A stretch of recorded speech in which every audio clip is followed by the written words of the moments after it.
नमस्कार दोस्तों, decode exam में आप सभी का स्वागत है।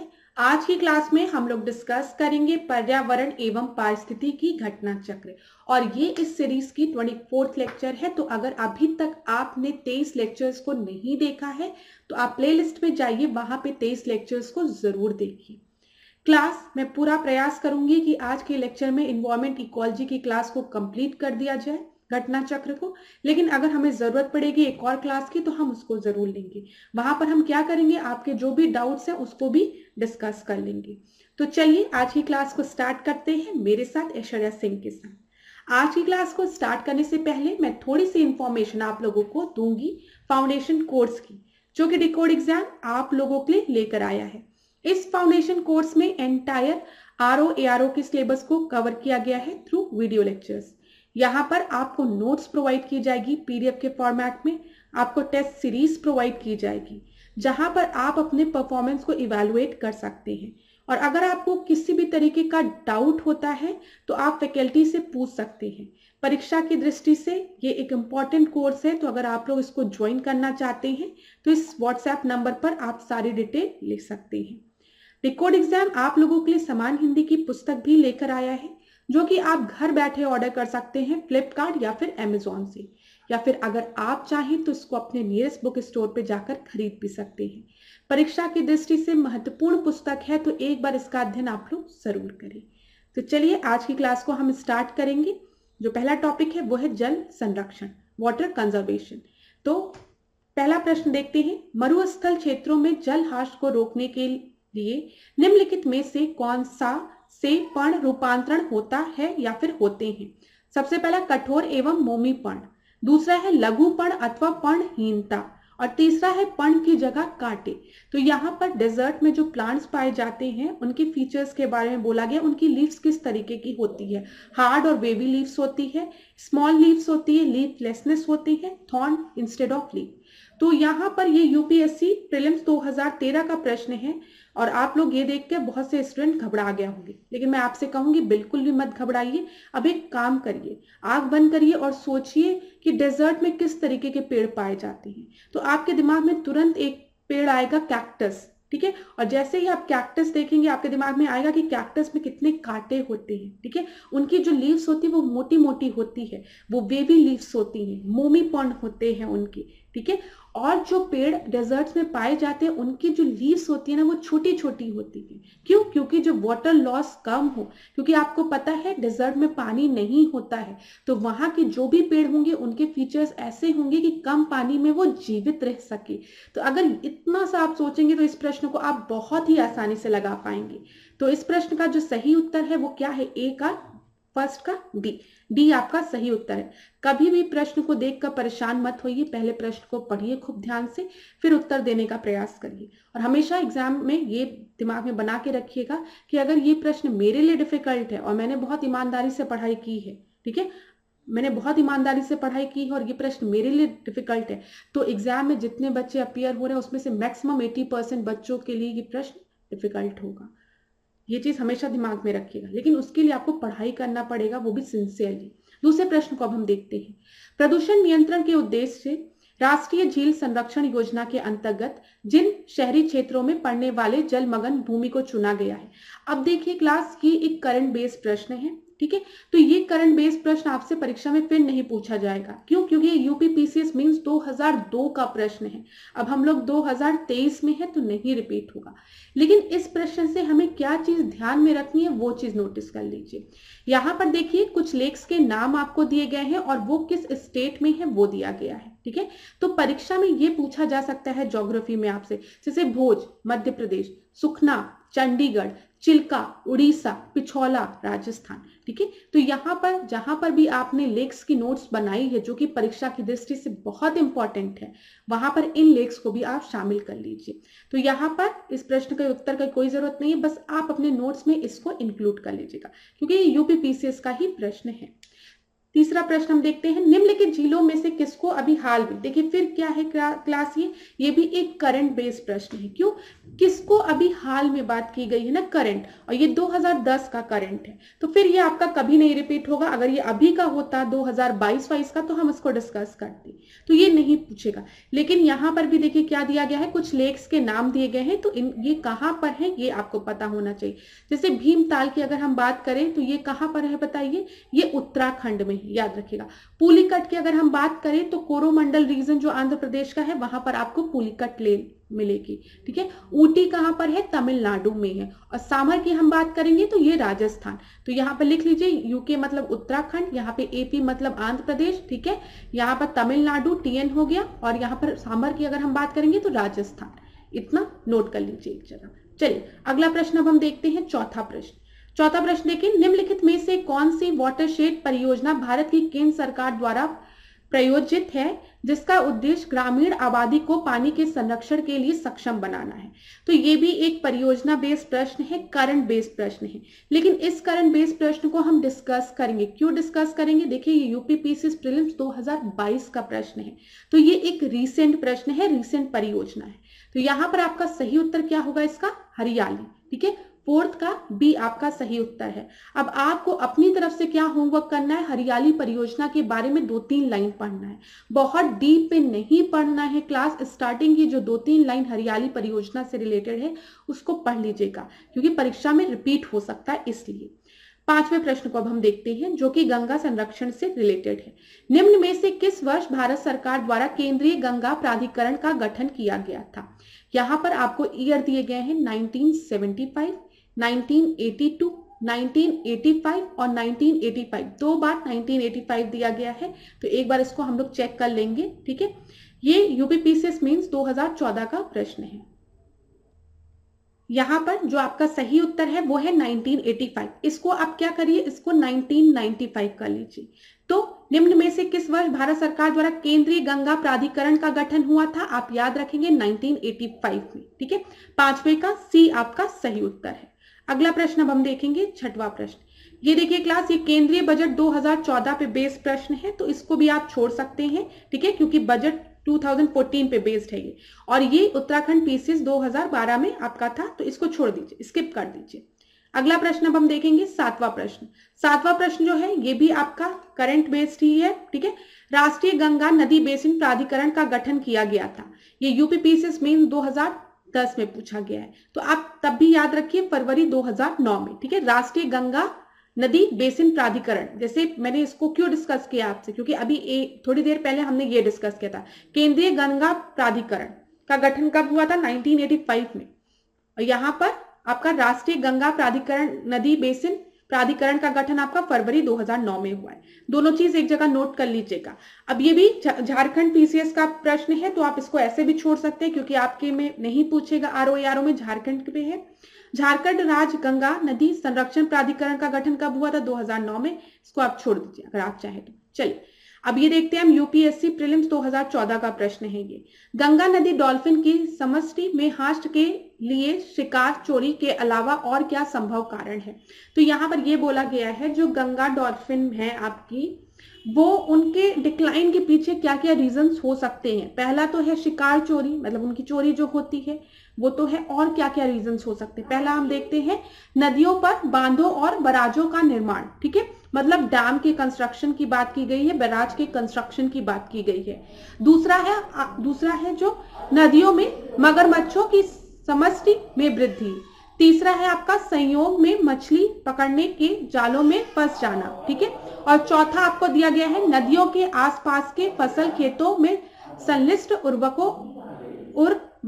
उर्वरकों और अन्य कृषि रसायनों का इस्तेमाल। तो यहाँ पर आपका पूछा गया है कौन सा स्टेटमेंट आपका सही है।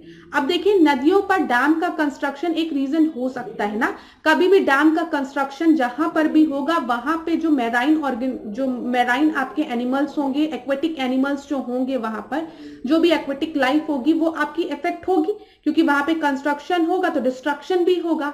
ये चीज तो समझ में आ रहा है, तो पहला पॉइंट तो एकदम सही है। दूसरा आपको दिया गया है नदियों में मगरमच्छों की की समष्टि में वृद्धि।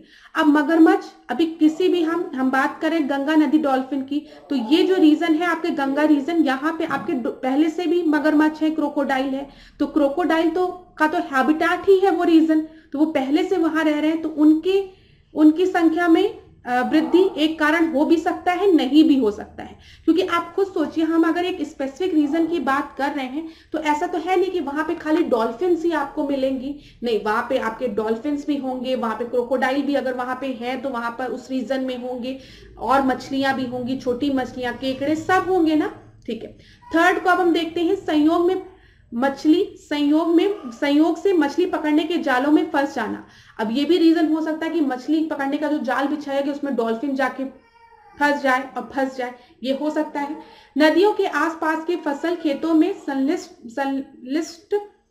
संश्लिष्ट उर्वरकों और अन्य कृषि रसायनों का इस्तेमाल। तो यहां पर बोला गया है, जो मैंने आपको एक प्रोसेस बताया था, यूट्रोफिकेशन। ठीक है, यूट्रोफिकेशन में मैंने आपको क्या बताया था कि क्या होता है, जो एग्रीकल्चरल लैंड्स होते हैं वहां पर फार्मर फर्टिलाइजर्स का यूज करते हैं। ठीक है, और जब बहुत तेज बारिश होगी तो बारिश का पानी जब नदियों में आके मिलेगा तो ये केमिकल्स भी आके नदियों में मिलेंगे, एनपीके, जिसकी वजह से क्या होता है, यहाँ पे जो एल्गल ब्लूम हो जाता है। ये सब चीजें मैंने आपसे डिस्कस की है।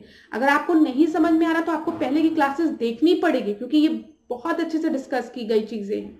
तो क्लास यहाँ पर आपको बस एक चीज दिमाग में लगाना कि क्या क्या रीजंस हो सकते हैं। तो पहला हो सकता है, तीसरा भी हो सकता है, चौथा भी हो सकता है। तो 1, 3, 4 कहीं आपको दिया गया है तो सी ऑप्शन में दिया गया, और 9th का सी आपका सही उत्तर होगा। ठीक है, 9th का सी आपका सही उत्तर होगा।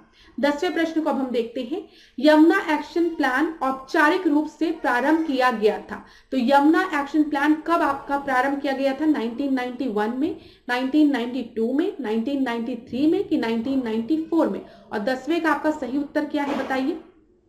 सी आपका सही उत्तर है 10th का। अगला प्रश्न हम देखेंगे, 1993 में यमुना एक्शन प्लान औपचारिक रूप से प्रारंभ किया गया था। अगला प्रश्न देखिए क्लास, 11वां प्रश्न, निम्नलिखित में से कौन सी राष्ट्रीय गंगा नदी बेसिन प्राधिकरण, national Ganga river basin authority की प्रमुख विशेषताएं हैं? पहला ऑप्शन जो आपको दिया गया है, नदी बेसिन योजना एवं प्रबंधन की इकाई है। दूसरा आपको दिया गया है, यह राष्ट्रीय स्तर पर नदी संरक्षण प्रयासों की अगुवाई करता है। तीसरा आपको दिया गया है, NGRBA का अध्यक्ष चक्रानुक्रमिक आधार पर उन राज्यों के मुख्यमंत्री में से एक होता है जिससे होकर गंगा बहती है। तो क्लास ये यूपीएससी प्रीलिम्स 2016 का प्रश्न है। मैं आपको बता दूं, यहाँ पर जब national Ganga river basin authority की बात की गई है तो हाँ, ये एक नदी बेसिन योजना एवं प्रबंधन की इकाई है। इसका मेन पर्पस यही है, सारा प्रबंधन देखना। ये राष्ट्रीय स्तर पर नदी संरक्षण प्रयासों की अगुवाई करती है, ये भी आपका सही है। नेशनल की बात कर रहे हैं तो हम राष्ट्रीय स्तर की ही बात करेंगे, ठीक है। लेकिन यहाँ पर जो अध्यक्ष की बात दिया गया है कि अध्यक्ष आपके जो होते हैं वो मुख्यमंत्री होते हैं और उन स्टेट्स के मुख्यमंत्री होते हैं जहां पर गंगा होकर गुजरती है, ये आपको गलत दिया गया। National Ganga river basin authority के जो अध्यक्ष हैं वो है प्राइम मिनिस्टर होते हैं, ठीक है। तो यहां पर आपका सही उत्तर क्या हो जाएगा, 1 और 2। तो 11th का पहला और दूसरा आपका सही उत्तर है। अगला प्रश्न अब हम देखेंगे 12वां प्रश्न। 12वां प्रश्न जो है ये वर्ष 2009 का है, ठीक है। तो देख लेते हैं, वर्ष 2009 में भारत में स्वच्छ गंगा के लिए निम्न स्थापित किया गया था: राष्ट्रीय गंगा कमीशन, स्वच्छ गंगा प्राधिकरण, राष्ट्रीय गंगा नदी तलहटी प्राधिकरण। अभी हमने थोड़ी देर पहले डिस्कस भी किया है। तो 12th का सी आपका सही उत्तर है। एक बार इसको देख लेंगे आप तो पेपर में आराम से सॉल्व कर लेंगे। चलिए 13 प्रश्न को अब हम देखते हैं। यहाँ पर ये भी यूपीएससी प्रीलिम्स 2018 का प्रश्न है, बड़ा प्रश्न है तो ध्यान से पढ़िएगा। 13वां प्रश्न जो है, कृषि मृदाओं के संदर्भ में निम्नलिखित कथनों पर विचार कीजिए। मृदा में कार्बनिक पदार्थ का उच्च अंश इसकी जल धारण क्षमता को प्रबल रूप से कम कर देता है। High content of organic matter in a soil strongly reduces it's water holding capacity. अब इसको भी सॉल्व करने के लिए मैं नहीं मानती कि आपको बहुत ज्यादा नॉलेज की जरूरत है, मैं फिर एक चीज कहूंगी, थोड़ा सा भी अगर आप अवेयर हैं चीजों को लेके तो आप इस तरीके का प्रश्न बहुत आराम से कर लेंगे। अब आप खुद सोचो, मैं आपसे एक बेसिक सा क्वेश्चन पूछ रही हूँ। आपके घर में 2 गमले हैं, ठीक है। एक गमला जो है उसमें खाली मिट्टी है, भुरभुरी मिट्टी है। दूसरे गमले में आपने क्या किया, आपने कुछ यहाँ पर ऑर्गेनिक मैटर्स मिला दिए। यहाँ पे जो लिखा है ना कार्बनिक पदार्थ, ऑर्गेनिक मैटर्स, कुछ भी जो किचन का वेस्ट था वो भी आपका ऑर्गेनिक मैटर है, उसको लाके उस गमले में मिट्टी के साथ मिला दिया। अब आप मुझे ये बताइए कि जब इसको मिलाने से क्या होगा, वाटर होल्डिंग कैपेसिटी बढ़ेगी या कम होगी? क्या लिखा है यहाँ पे, जल धारण क्षमता को प्रबल रूप से कम कर देता है। अब कुछ नहीं पता है, आंख बंद करके सोचो 2 मिनट कि 2 गमले हैं, एक गमले में सिंपल आपकी मिट्टी है, दूसरे गमले में आपने कुछ ऑर्गेनिक मैटर, उसमें कुछ खाद वाद मिला दी, अब दोनों में पानी डाला, तो बताओ किसका पानी जल्दी सूखेगा? किसका पानी जल्दी सूखेगा? जिसमें खाली मिट्टी है। अगर नहीं समझ में आ रहा है, आज जाके एक्सपेरिमेंट कर लेना। भुरभुरी मिट्टी जो है वो पानी को जल्दी एब्जॉर्ब करके सुखा देगी, लेकिन जिसमें आपने ऑर्गेनिक मैटर मिलाया ना, उसमें पानी ज्यादा दिन तक आपका ठहरेगा, उसकी होल्डिंग कैपेसिटी वाटर की ज्यादा रहती है। तो यहाँ पर जो पहला ऑप्शन दिया है कि high content of organic matter in a soil strongly reduces it's water holding capacity, ये आपका गलत है, ठीक है। पहला ऑप्शन आपका गलत है। दूसरा हम देखते हैं, गंधक चक्र में मृदा की कोई भूमिका नहीं होती है। Soil has no role in the sulphur cycle. एक चीज याद रखिएगा क्लास, जब भी हम किसी भी साइकिल की बात करें, चाहे नाइट्रोजन साइकिल की बात करें, कार्बन साइकिल की बात करें, हाइड्रोजन साइकिल की बात करें, हम किसी भी साइकिल की बात करें, वाटर साइकिल की बात करें, सॉइल हमेशा सॉइल का रोल होगा, मिट्टी का रोल होगा, ठीक है। आप ये नहीं कह सकते कि इस साइकिल में सॉइल का रोल नहीं है, तो ये भी आपका गलत है। अगला हम देखते हैं, आखिरी जो है, कुछ समय विधि तक सिंचाई कुछ कृषि भूमियों में लवणीकरण में योगदान कर सकती है। Irrigation over a certain period of time can contribute to the salination of some agricultural land. यहाँ पर देखिए कितने अच्छे से, कितनी खूबसूरती से इस स्टेटमेंट को फ्रेम किया है यूपीएससी ने, और यहाँ पर एक शब्द का यूज किया है, some agricultural land. All agriculture land की बात नहीं की है। और मैंने आपको बताया है, जब भी यूपीएससी में कोई भी स्टेटमेंट आपको प्रोबेबिलिटी के फॉर्म में दे, ठीक है, कि हो सकता है, किया जा सकता है, तो ज्यादातर चांसेस होते हैं वो स्टेटमेंट आपके सही होते हैं। यहाँ पर देखिए salination of some agriculture land की बात की गई है, तो यहाँ पर थर्ड आपका सही होगा, और ये सही है भी, ठीक है, ये सही है भी। तो यहाँ पर देखिए खाली आपका कौन सा स्टेटमेंट सही है, 13 का केवल आपका बी स्टेटमेंट सही है। पहला और दूसरा तो आपको समझ में आ गया होगा। अब ये यूपीएससी 2018 का प्रश्न था, आप में से कितने स्टूडेंट घबरा जाएंगे? घबराने की कोई जरूरत नहीं है। थोड़ा सा इमेजिन करो कि ऑर्गेनिक मैटर मिलाने से क्या होगा। और जब भी हम किसी साइकिल की बात करेंगे तो हम किसी भी साइकिल में से कैसे अपने एक इतने बड़े इकोसिस्टम को हटा सकते हैं। हाँ, जमीन जो है, लैंड जो है, टेरेस्ट्रियल इकोसिस्टम की जब हम बात करते हैं तो क्या हम उसको कैसे हटा देंगे?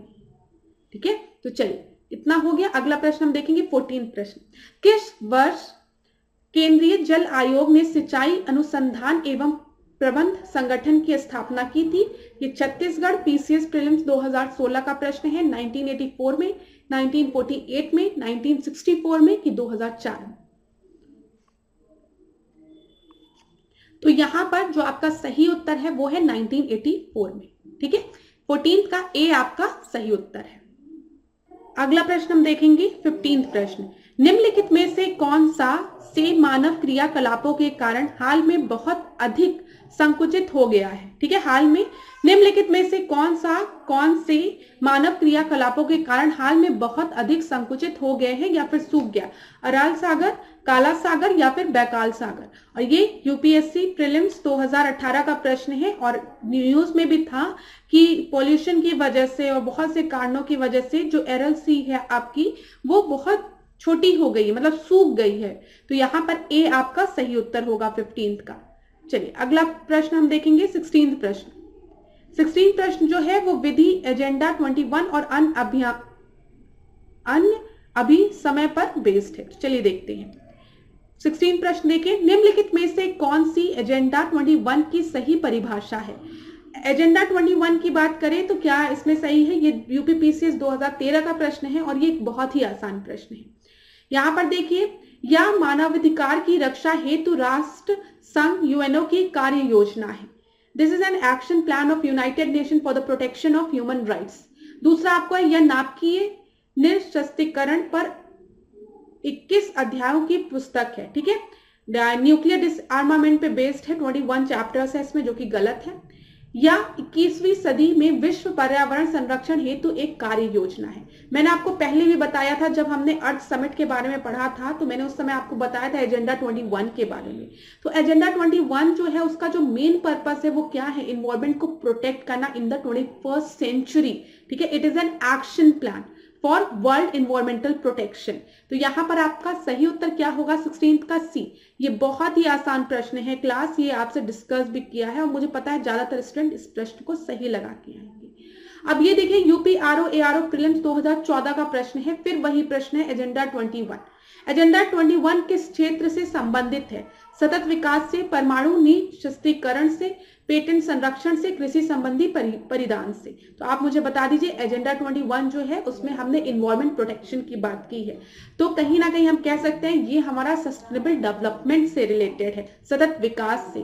17 का ए आपका सही उत्तर है। और मैंने आपको पहले भी बताया है, जब भी हम सतत विकास की बात करते हैं, हम सस्टेनेबल डेवलपमेंट की बात करते हैं, तो इसका मतलब क्या होता है कि जो हमारी प्रेजेंट जनरेशन है, हम उनके नीड्स को, ठीक है, उनकी जरूरतों को पूरी करें, लेकिन इस तरीके से पूरी करें जो हमारी भविष्य वाली जनरेशन है उनके लिए भी रिसोर्सेज सेव रहे, ठीक है। To fulfil the need of the present generation without compromising the ability of future generation to fulfil their needs, ठीक है। ये चीज याद रखिएगा, मतलब आप रिसोर्सेज का उतना ही यूज करिए जितनी आपको जरूरत हो, ठीक है। ऐसा मत कर दीजिए कि पूरा रिसोर्स खत्म कर दीजिए और हमारी आने वाली जनरेशन जो है वो ऑक्सीजन सिलेंडर लगाकर घूम रही हो। तो अपने इन्वायरमेंट को प्रोटेक्ट भी करिए। तो 17 का ए आपका सही उत्तर है। चलिए अगला प्रश्न देखते हैं, 18। एजेंडा 21 में कितने समझौते हुए? ये यूपीपीसीएस प्रीलिम्स 2014 का प्रश्न है। 4, 5, 6 या फिर 7। तो 18वें का सही उत्तर क्या होगा बताइए। ए जो है वो आपका सही है। एजेंडा 21 में 4 समझौते हुए थे, ठीक है। यहां पर ए देखिए क्लास, 18 का ए। चलिए अगला प्रश्न हम देखेंगे, 19 प्रश्न। 19 प्रश्न को ध्यान से देखिए। एग मार्क एक्ट भारत में कब लागू हुआ था? तो एग मार्क एक्ट भारत में कब लागू हुआ था? 1937 में, 1952 में, 1957 में या फिर 1965 में। और ये यूपीपीसीएस मेंस 2009 का प्रश्न है। तो एग मार्क एक्ट जो है वो भारत में 1937 में लागू हुआ था, याद रखिएगा। अगला प्रश्न अब हम देखेंगे, 20वें प्रश्न को अब हम देखते हैं। निम्नलिखित कथनों पर विचार कीजिए। ये यूपीएससी प्रीलिम्स 2017 का प्रश्न है, तो ध्यान से पढ़िएगा। मोटर वाहनों के टायरों और ट्यूबों के लिए भारतीय मानक ब्यूरो का मानक चिन्ह अनिवार्य है, ठीक है। दूसरा आपको दिया गया एग मार्क खाद्य एवं कृषि संगठन द्वारा जारी एक गुणवत्ता प्रमाणन चिन्ह है, ठीक है। तो यहाँ पे क्वालिटी की बात करें, एग मार्क की बात करें तो एग्रीकल्चर प्रोडक्ट्स को ये दिया जाता है। लेकिन क्लास यहाँ पर खाद्य एवं कृषि संगठन के बारे में दिया गया है, तो मैं बता दूं ये आपका गलत है। यहाँ पर ये डीएमआई द्वारा दिया जाता है, directorate of marketing and inspection द्वारा एग मार्क चिन्ह दिया जाता है। तो दूसरा स्टेटमेंट तो आपका गलत है, पहला स्टेटमेंट जो है वो आपका सही है। और इस प्रश्न का सही उत्तर क्या हो जाएगा? ए। 20वें का ए आपका सही उत्तर है। अगला प्रश्न हम देखते हैं, 21वां प्रश्न। 21वां प्रश्न देखिए, organisation for the prohibition of chemical weapon, OPCW, ठीक है, रासायनिक आयुध निषेध संगठन। ये भी यूपीएससी प्रीलिम्स 2016 का प्रश्न है, तो बिल्कुल भी परेशान मत होइएगा, पढ़ते हुए चलते हैं इसको, ठीक है। या यूरोपीय संघ का संगठन है जिसकी नाटो तथा WHO से कार्यकारी संधि है, ठीक है। दूसरा है या नए शस्त्रों के प्रादुर्भाव को रोकने के लिए रासायनिक उद्योग का अनुवीक्षण करता है। और तीसरा आपको दिया गया या राज्यों को रासायनिक आयुध के खतरे के विरुद्ध सहायता एवं संरक्षण प्रदान करता है। क्लास अब एक चीज याद रखिएगा, ये OPCW की बात हो रही है, ठीक है। अब OPCW की बात हो रही है, यहाँ पे बोला गया ये एक ऑर्गेनाइजेशन, ये it is an organisation of European Union. European Union का ये एक ऑर्गेनाइजेशन है जो कि काम करता है नाटो और WHO के साथ। ये भी एक ट्रिक है, ये एक हैक होता है, ज्यादातर बताया जाता है जब भी यूपीएससी किसी एक स्टेटमेंट में सारे ऑर्गेनाइजेशन का नाम दे दे बड़ी बड़ी, तो ज्यादातर चांसेस होती हैं कि वो स्टेटमेंट आपकी गलत हो। अब यहां पर देखो यूरोपियन यूनियन, नाटो और डब्ल्यूएचओ के साथ वर्किंग ट्रिटी, तो ये आपका बहुत गलत होने के चांसेस इसमें सही है। और अगर आप इस चीज को समझ जाएंगे कि यूरोपियन यूनियन, नाटो और डब्ल्यूएचओ के साथ वर्क कर रहा है organisation for the prohibition of chemical weapons को लेके, तो आपका आंसर आप सीधे कर लोगे। देखो पहले स्टेटमेंट को आप हटाओगे तो आपके पास सही उत्तर क्या होगा, 2 और 3, और 2 और 3 ही इसका सही उत्तर है क्लास। देखिए मैं हमेशा एक बात कहती हूं कि आईएएस के क्वेश्चंस जब भी आप सॉल्व करते हैं तो लोग कहते हैं हाँ पढ़ाई तो आपको सब में करनी है, लेकिन यहाँ पे थोड़ा आपको स्मार्ट गेसिंग भी करनी है, और स्मार्ट गेसिंग यही होती है। ठीक है, जब भी आप टॉपर्स से मिलेंगे तो टॉपर्स भी आपसे यही कहेंगे कि हमको सारे क्वेश्चंस नहीं आते थे, लेकिन हाँ हमारी स्मार्ट गेसिंग ने हमारी बहुत हेल्प की। और ये स्मार्ट गेसिंग कब आती है, जब आप प्रैक्टिस करते हो। तो यहाँ पर अगर आपको नहीं भी पता तब भी ये प्रश्न आपका सॉल्व होगा। तो ये भी ट्रिक अगर आप अपियर होने वाले हो तो दिमाग में रखना, जब भी कई ऑर्गेनाइजेशन और बड़े बड़े उसकी बात एक ही स्टेटमेंट में कर दे तो ज्यादातर चांसेस है कि वो गलत है। ठीक है, और अगर वो सारे ऑर्गेनाइजेशन किसी एक चीज को लेकर सहमति में आ गए तो वो पक्का एकदम हेडलाइन होगी न्यूज़पेपर की, और करंट तो आप लोगों ने पढ़ा ही होगा। तो इस तरीके से प्रश्न लगते हैं पेपर में, कोशिश किया करो। चलिए यहां पर इतना हो गया।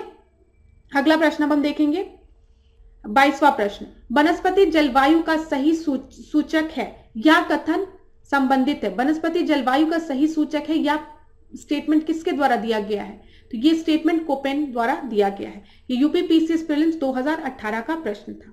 ठीक है, 23वां प्रश्न देखिए क्लास। 23वां प्रश्न जो है वो बीपीएससी 2019 में पूछा गया है, और यहां पर ये करंट बेस्ड प्रश्न है तो आप इसको छोड़ सकते हैं। ठीक है, आप इस प्रश्न को छोड़ सकते हैं। यहां पर क्या प्रश्न था, एशियन राइनोस 2019 पर हस्ताक्षर किसने किसने किया, भारत, नेपाल, मलेशिया, इंडोनेशिया और वियतनाम ने भी किया है, थाईलैंड ने भी किया था, म्यांमार ने भी किया था और भूटान ने भी किया था। वैसे आप इस प्रश्न को छोड़ दीजिएगा क्योंकि ये करंट बेस्ड प्रश्न है। अब हम आगे के प्रश्न देखते हैं जो संस्थान एवं संगठन बेस्ड है। पहला प्रश्न 24वां प्रश्न देखिए, निम्न में से किसे दक्षिण गंगोत्री के नाम से जाना जाता है। कावेरी नदी का उद्गम स्थल, वह स्थान जहां से पेरियार उत्तर की तरफ बहती है। तीसरा है भारत का प्रथम अंटार्कटिक का शोध केंद्र, और आखिरी आपको दिया गया केरल में रॉकेट छोड़ने का केंद्र। तो दक्षिण गंगोत्री की अगर हम बात करें तो दक्षिण गंगोत्री भारत का प्रथम अंटार्कटिका शोध केंद्र है। तो 24वें का जो सही उत्तर है वो क्या है, सी। 24th का सी आपका सही उत्तर है। यहां पर हम देख लेते हैं क्लास एक बार, यहां पर देख लीजिए 24th का सी आपका सही उत्तर है। अगला प्रश्न हम देखते हैं 25वां, अंटार्कटिका में भारत के तृतीय शोध केंद्र का नाम है। भारतीय, स्वागत, हिंदुस्तान या फिर मैत्री।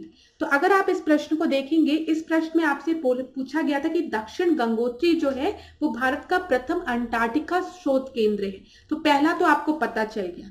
दूसरा जो अगर हम बात करें अंटार्कटिका में भारत का जो दूसरा शोध केंद्र है वो है मैत्री। ठीक है, और तीसरे शोध केंद्र की हम बात करेंगे अंटार्कटिका में, वो कौन सा है, भारती। तो यहाँ पर इस प्रश्न का जो सही उत्तर है वो क्या है, ए। ठीक है, अगर दूसरा पूछा होता तो इस प्रश्न का सही उत्तर क्या होता, डी, जो कि मैत्री है। अगला प्रश्न हम देखेंगे 26वां प्रश्न, निम्नलिखित में से कौन सा अंटार्कटिका में भारत का स्थायी और उसके द्वारा परिचालित अनुसंधान स्टेशन है।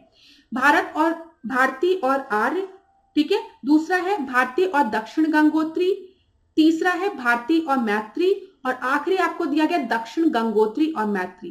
अभी हमने जो अंटार्कटिका में जो भी आपके अनुसंधान स्टेशन है वो हमने डिस्कस किए। सबसे पहला दक्षिण गंगोत्री था, दूसरा आपका मैत्री था, तीसरा आपका क्या था, भारतीय था। और इस प्रश्न का जो सही उत्तर है वो है सी, भारती और मैत्री। क्यों भारती और मैत्री आपका सही उत्तर है, क्योंकि जो दक्षिण गंगोत्री है वो अब आपकी बंद हो चुकी है। तो यहाँ पर देखिए क्या लिखा गया है, कौन सा अंटार्कटिका में भारत का स्थायी और उसके द्वारा परिचालित अनुसंधान स्टेशन है। तो यहाँ पे 26 का सी आपका सही उत्तर होगा। 27 प्रश्न को हम देखते हैं। एक तरफ आपको संस्थान के नाम दिए गए हैं, दूसरी तरफ आपको स्थान दिया गया है। तो चलिए, पोषण का राष्ट्रीय संस्थान, ठीक है, पोषण का राष्ट्रीय संस्थान, भारत का वनजीव संस्थान, आयुर्वेद का राष्ट्रीय संस्थान और नेशनल इंस्टीट्यूट ऑफ नेचुरोपैथी। तो यहाँ पर मिलाते हुए चलते हैं। अगर हम पोषण का राष्ट्रीय संस्थान की बात करेंगे तो ये कहाँ पर है, ये हैदराबाद में है। ए का 4th हो जाएगा, ठीक है।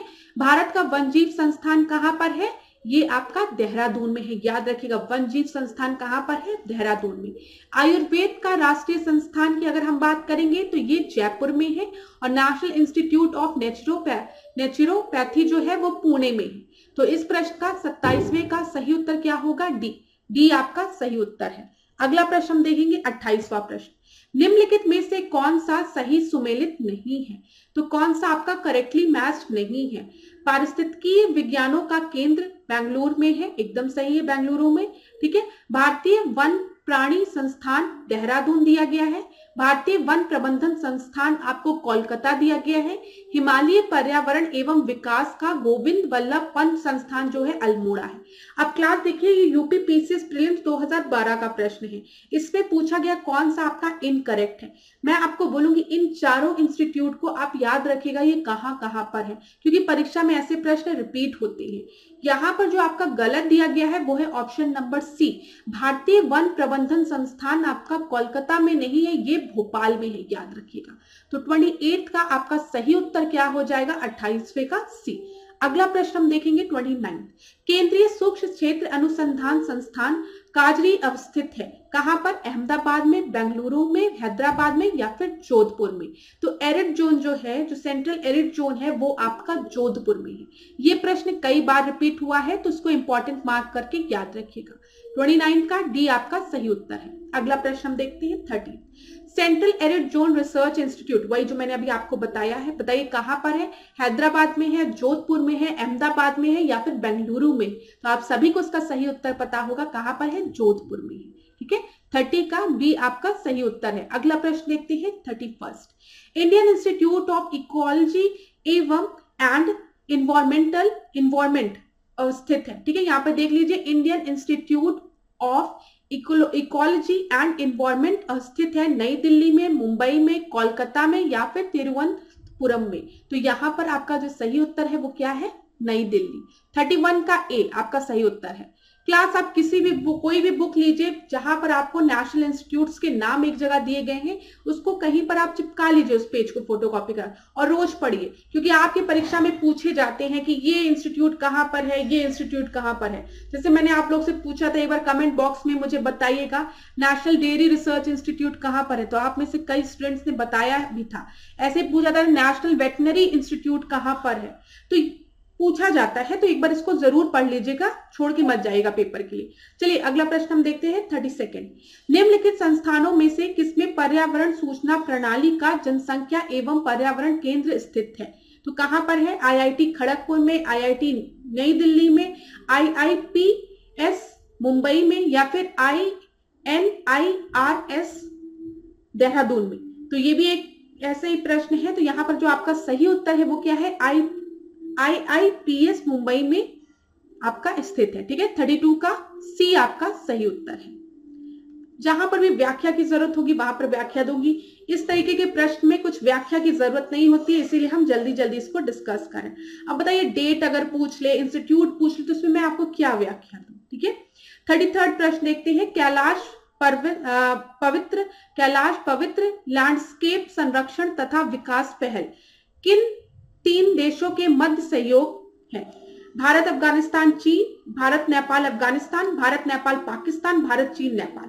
अब आपको सोचो, जो जहां पर ये कैलाश रेंज आपकी होगी उन्हीं 3 कंट्रीज के बीच में ये समझौता होगा। अफगानिस्तान क्या करेगा, पाकिस्तान क्या करेगा, वो तो इधर की तरफ है ना, वेस्ट की तरफ, तो क्या करेगा, तो कैलाश रेंज इधर की तरफ है, तो यहाँ पर आपके समझौता में भारत चीन और नेपाल है, ठीक है। 33 का डी आपका सही उत्तर है। 34 देखते हैं। केंद्रीय सूक्ष्म क्षेत्र अनुसंधान संस्थान स्थित है, वही सेम प्रश्न कहां पर है, एरिड जोन, आप सभी को पता है, जोधपुर में। तो यहाँ पर 34 का डी आपका सही उत्तर होगा। क्लास ये सब बहुत ही आसान प्रश्न है। अब देखिए, फिर संस्थान दिया गया है और शहर दिए गए हैं।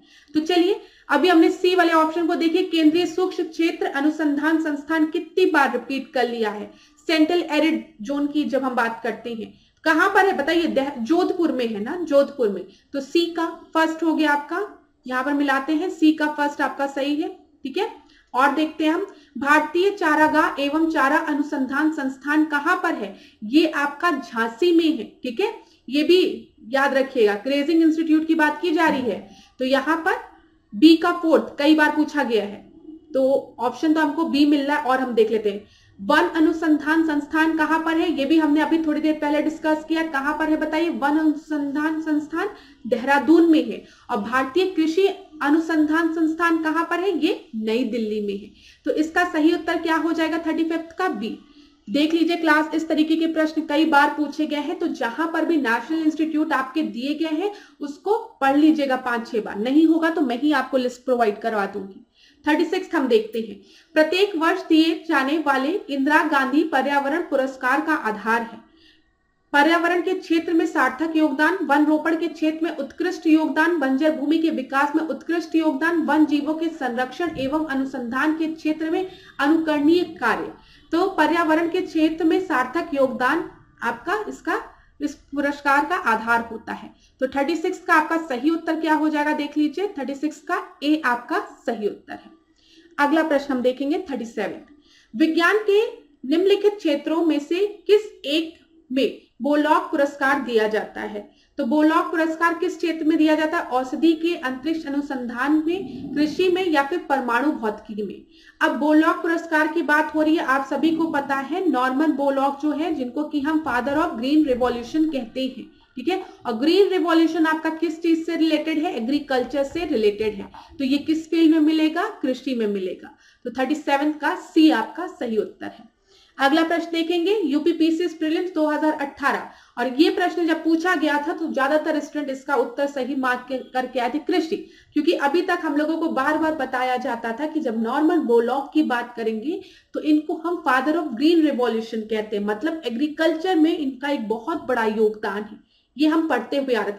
और जैसे ही ये आया, एग्जामिनर ने क्या किया, 38 का पहला ऑप्शन ही कृषि सेट कर दिया, और ज्यादातर बच्चे इस प्रश्न का उत्तर कृषि लगा कर आए थे। लेकिन अगर कोई भी स्टूडेंट थोड़ा ध्यान से इस प्रश्न को पढ़ा होता तो उसके दिमाग में ये चीज आती कि नोबेल पुरस्कार कभी भी एग्रीकल्चर फील्ड में नहीं मिलता। हमने इकोनॉमिक्स में पढ़ा है, फिजिक्स में पढ़ा है, केमिस्ट्री में पढ़ा है, ठीक है, पीस में पढ़ा है, ठीक है, लेकिन हमने कभी भी एग्रीकल्चर उसमें नहीं पढ़ा है, ठीक है। तो नॉर्मन बोलॉग जो थे, जो उनको नोबेल पुरस्कार मिला था, वो शांति के लिए मिला था, ठीक है। 38 का डी आपका सही उत्तर था, लेकिन ज्यादातर स्टूडेंट एग्रीकल्चर लगा के आए थे। चलिए 39 देखते हैं, प्रतिष्ठित टॉलर पुरस्कार किस क्षेत्र में प्रदान किया जाता है? तो जो टॉलर पुरस्कार है वो नाटक में दिया जाता है, महिलाओं का अधिकार के लिए, बच्चों का अधिकार के लिए, या फिर पर्यावरण सुरक्षा के लिए। और इस प्रश्न का सही उत्तर अब आप सभी को पता होगा क्या है, 39 का डी, ठीक है, डी आपका सही उत्तर है। 40 प्रश्न देखते हैं, राजीव गांधी पर्यावरण पुरस्कार दिया जाता है श्रेष्ठतर योगदान के लिए, वन रोपण एवं पड़ती भूमि के संरक्षण के लिए, स्वच्छ प्रौद्योगिकी एवं विकास के लिए, वन जीव संरक्षण के लिए, या फिर पर्यावरण पर हिंदी पुस्तकों के लिए। तो यहाँ पर 40 का आपका सही उत्तर क्या होगा बताइए? वन जीव संरक्षण के लिए। तो 40वें का सी आपका सही उत्तर है, सी आपका सही उत्तर है। 41 प्रश्न देखते हैं, जो कि कई बार परीक्षा में पूछा गया है, यूपीपीसीएस मेंस में भी, प्रीलिम्स में भी और लोअर सबऑर्डिनेट में भी। अब देख लीजिए, ग्लोबल 500 पुरस्कार प्रदान किए जाते हैं, 500 ग्लोबल 500 पुरस्कार प्रदान किए जाते हैं किस फील्ड में? जनसंख्या नियंत्रण के लिए, आतंकवाद के विरुद्ध अभियान के लिए, पर्यावरण प्रतिरक्षा के लिए, या फिर मादक पदार्थों के विरुद्ध अभियान के लिए। तो यहाँ पर आपका सही उत्तर क्या होगा 41 का? आप सब साथ में बोलिए, 41 का सी आपका सही उत्तर होगा, पर्यावरण प्रतिरक्षा के लिए ग्लोबल 500 पुरस्कार दिया जाता है। अगला प्रश्न हम देखेंगे 42, निम्नलिखित क्षेत्रों में से किसमें दुर्लभ उपलब्धि के लिए वैश्विक पुरस्कार, ग्लोबल पुरस्कार की ही बात की गई है, ग्लोबल 500 की ही बात की गई है? जीन संरक्षण के लिए, पर्यावरण संरक्षण के लिए, जनसंख्या नियंत्रण के लिए, या फिर प्रदूषण नियंत्रण के लिए? तो 42 का आपका जो सही उत्तर है वो है पर्यावरण संरक्षण के लिए। 42 का बी आपका सही उत्तर है। 43 देखते हैं, संयुक्त राष्ट्र के सर्वोत्तम पर्यावरण सम्मान चैंपियन ऑफ द अर्थ पुरस्कार 2018। क्लास ये 2018 का प्रश्न है, ये करंट बेस्ड प्रश्न है, आरओ एआरओ मेंस 2017 में पूछा गया था, तो अब रिपीट नहीं होगा, आप चाहे तो उसको छोड़ भी सकते हैं। इस प्रश्न का जो सही उत्तर था वो है नरेंद्र मोदी, ठीक है, आप इसको स्किप कर सकते हैं, करंट बेस्ड। चलिए अब दिवस एवं तिथियों पे बेस्ड प्रश्न को हम देखते हैं। 44वां प्रश्न देखिए, विश्व पर्यावरण दिवस मनाया जाता है, यहाँ पे क्या बोला गया है, हैबिटेट डे की बात की गई है। 21 मार्च को, 23 मार्च को, 5 जून को या फिर 5 अक्टूबर को। जब ये प्रश्न पूछा गया था तो उस समय क्या हुआ था, पर्यावास को लोगों ने पर्यावरण दिवस पढ़ लिया था और आंसर गलत मार्क करके आए थे। यहाँ पे पर्यावास की बात की गई है, हैबिटेट की बात की गई है। तो आप याद रखिएगा, जो हैबिटेट, जो विश्व पर्यावास दिवस है वो अक्टूबर में, अक्टूबर जो भी अक्टूबर मंथ हो आपका होता है, इस अक्टूबर मंथ के जो पहला मंडे होता है, पहला सोमवार जो होता है, उस दिन हम वर्ल्ड हैबिटेट डे मनाते हैं। तो यहाँ पर आपका जो ऑप्शन है उसमें कुछ भी सही नहीं होगा, आप ये याद रखिएगा। देखिए मैंने नीचे स्लाइड में इसलिए इंक्लूड भी किया है, संयुक्त राष्ट्र ने प्रत्येक वर्ष अक्टूबर के पहले सोमवार को विश्व पर्यावरण दिवस मनाने को बोला है, ठीक है। वर्ष 2022 की अगर हम बात करें तो 3 अक्टूबर को आयोजित किया गया था ये, तो आप याद रखिएगा आपका अक्टूबर के फर्स्ट वीक में। चलिए 45 प्रश्न को हम देखते हैं, विश्व तंबाकू निरोध दिवस प्रतिवर्ष मनाया जाता है, तो बताइए कब मनाया जाता है, 31 मई को, ठीक है। यहाँ पे कुछ ऐसा एक्सप्लेन नहीं करना है, तो हम जल्दी जल्दी डिस्कस करते हुए चलेंगे। 46 देखते हैं, 19 नवंबर निम्न में से किस दिवस के रूप में मनाया जाता है। तो 19 नवंबर को हम कौन सा दिवस मनाते हैं, हरित दिवस, निर्धनता दिवस, विश्व शौचालय दिवस या फिर विश्व स्वच्छ जल दिवस।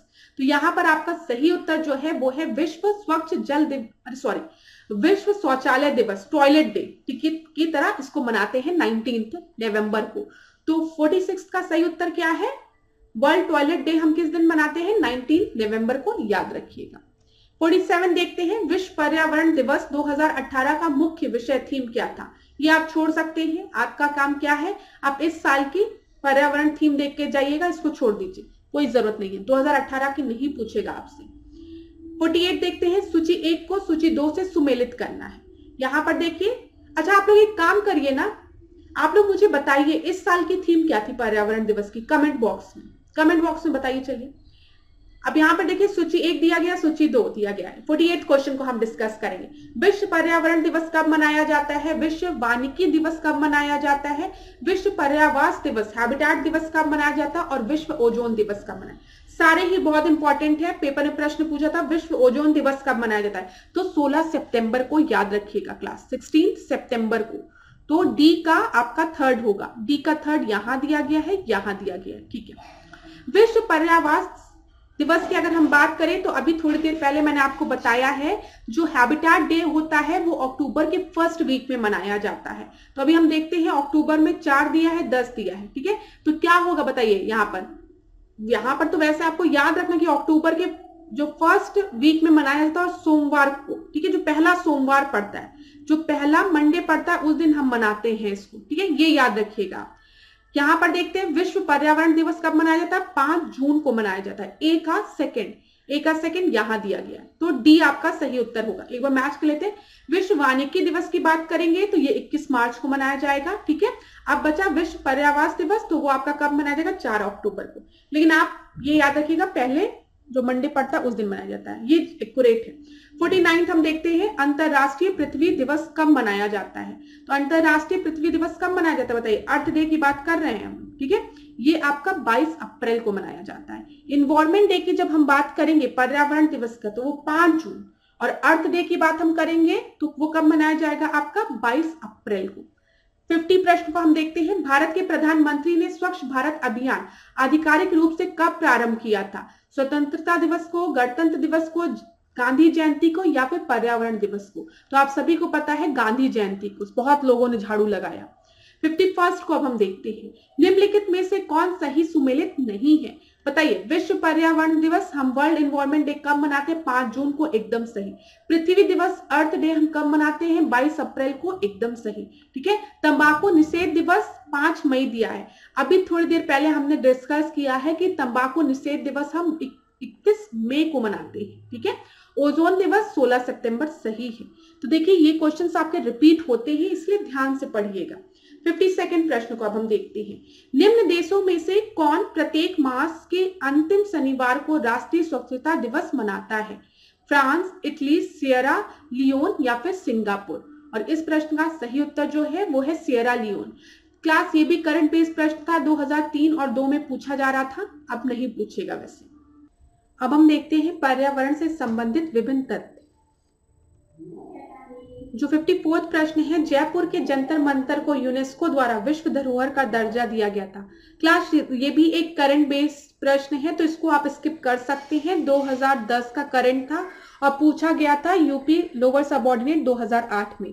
यहाँ पर देखिए 55वां प्रश्न जो था, यूनेस्को की विश्व विरासत सूची की बात की गई है, ये भी करंट बेस्ड प्रश्न था। उस समय महाबोधि मंदिर को इस लिस्ट में शामिल किया गया था, तो ये प्रश्न बना था, आप स्किप कर सकते हैं। 56 प्रश्न हम देखते हैं, निम्नलिखित में से कौन सा भारत के लिए राज्य में मौजूद एकमात्र यूनेस्को विश्व धरोहर है? तो ये भी क्लास आपका करंट बेस्ड ही था, तो इसको ये सारे प्रश्न जो है क्लास वो आप स्किप कर सकते हैं क्योंकि यहाँ पर ये करंट बेस्ड प्रश्न है। लेकिन आप एक काम करिएगा, यूनेस्को की जो वर्ल्ड हेरिटेज जो लिस्ट दी गई है आपको, वो आप जरूर देख लीजिएगा, ठीक है? क्योंकि आप देखिए यहाँ से प्रश्न बने हैं तो आपकी परीक्षा में बन सकते हैं, तो आप क्या करिएगा, एक बार उसको पढ़ जरूर लीजिएगा। यहाँ पर अब हम 58 प्रश्न को देखते हैं जो कि डिस्कस करने वाला है। ये यूपी लोअर सबऑर्डिनेट 2009 में पूछा गया था। निम्नलिखित युग्मों में से कौन सा एक सुमेलित नहीं है? एपिको आंदोलन की बात करेंगे तो पी हेगड़े, दूसरा चिपको आंदोलन की बात करेंगे तो SL बहुगुणा, फिर उसके बाद नर्मदा बचाओ आंदोलन मेधा पाटकर और शांत घाटी आंदोलन की बात बाबा आमटे दिया गया है। क्लास यहाँ पर जितने भी नाम आपको दिए गए हैं और जो भी आंदोलन दिए गए हैं सब परीक्षा की दृष्टि से इंपॉर्टेंट है, तो इसको पढ़ जरूर लीजिएगा, याद भी कर लीजिएगा। इस प्रश्न का जो सही उत्तर है वो है 58 का डी। क्यों? शांत घाटी आंदोलन की जब हम बात करेंगे तो यहाँ पर आपका बाबा आमटे नहीं है, यहाँ पे सलीम अली होना चाहिए। बाबा आमटे जो थे वो नर्मदा बचाओ आंदोलन से रिलेटेड थे, तो 58 का डी आपका सही उत्तर होगा, क्योंकि कौन सा नहीं सुमेलित है सही वो पूछा गया था।